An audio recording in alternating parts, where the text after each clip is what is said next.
Effectivement, je suis là actuellement avec les populations de Mermoz Sacré-Cœur pour annoncer ma candidature parce que je compte briguer les suffrages des populations pour les élections à venir. C'est parce que moi, je suis là depuis 2014, je suis conseiller municipal. Mais bien avant, je connaissais pas mal la situation de la commune. Donc, en plus d'être conseiller municipal, donc j'ai vu tous les problèmes de cette commune et je pense pouvoir apporter des solutions une fois élu. Les grandes lignes des problèmes, c'est l'insécurité galopante ici dans la commune de Mermoz Sacré-Cœur, surtout dans les Mermoz militaires, Mermoz professeurs, parce que là-bas pratiquement les maisons sont grandes et les enfants sont à l'extérieur, donc il n'y a pas de sécurité. D'ailleurs même, les voleurs rentrent jusque dans les maisons pour faire leur forfait et repartir.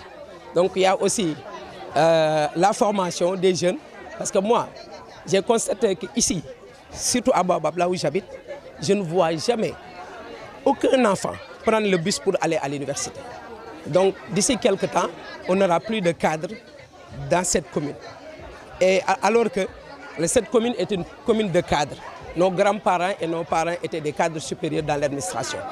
Donc c'est un défi à relever pour intéresser davantage les élèves et les étudiants à faire des études supérieures.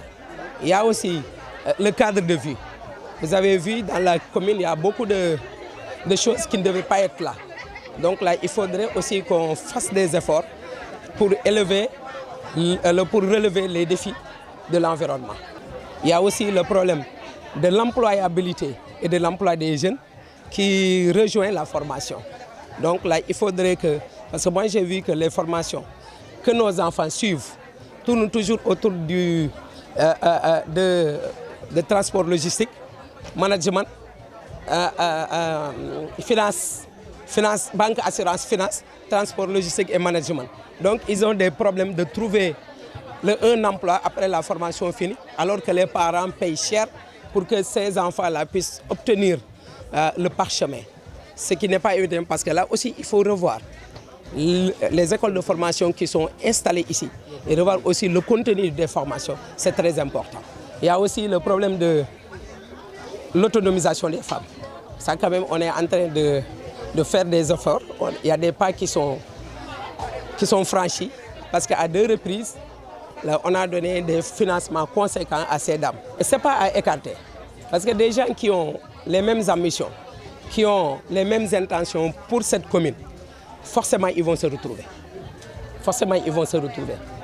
Donc parce qu'on a les mêmes intentions pour cette commune, nous pensons toujours, tous, relever les défis de cette commune. Donc des gens qui pensent, qui ont les mêmes idées, forcément ils vont se retrouver sur le chemin. Je dirais que j'attends les négociations. Parce que si on doit aller en négociation, il ne faut pas tout de suite et ici dire que je ne suis pas prête à être derrière personne. Parce que les gens aussi te diront la même chose. Je ne suis pas prêt à être devant Mme Faye. Donc ce n'est pas à écarter. L'essentiel, c'est qu'on ait le meilleur profil pour cette commune.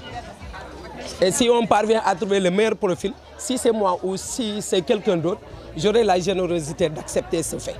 Mais il faudrait que ça soit le meilleur profil pour la commune.